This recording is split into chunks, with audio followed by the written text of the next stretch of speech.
imeshatimia. Atafufuka na sasa hayupo kaburini.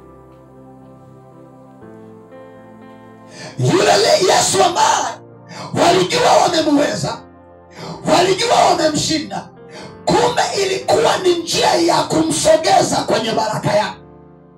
Ilikuwa ni njia ya kumsogeza kwenye hatima ya maisha yake. Ilikuwa ni njia ya kumpeleka mahali ambapo pa kuokoa ulimwengu mzima. Sasa hayupo tena kaburini, amefufuka. Kwa nini Mungu ametupatia ujumbe huu mwezi huu wa 4 na kuanzia mwezi wa 5? Maandalizi ya wana wa Israeli kurudi kule nyuma. Tutakula msimama wima 1 2 3. Mwezi wa 9 simama na ubariki. Amina. Kwa tunaona kwamba wanaenda lakini wanakuta hapana mtu.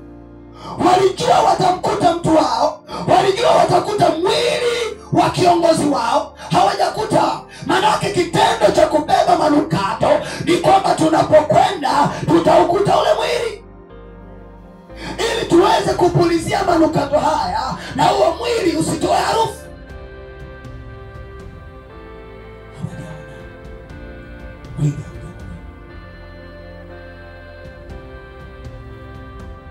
Yule mnayemtafuta hayupo kaburini, amefufuka.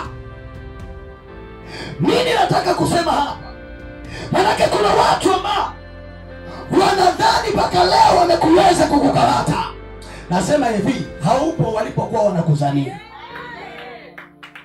Watakutafuta hapo na hawatakuona, na lile jiwe ambalo waligonga muhuri ya kwamba jiwe hili lisiondolewe na yeyote, kama tulivyoliweka asiwepo kulitoa, akashuka malaika kulitoa. Haya. Haleluya watu wa Mungu.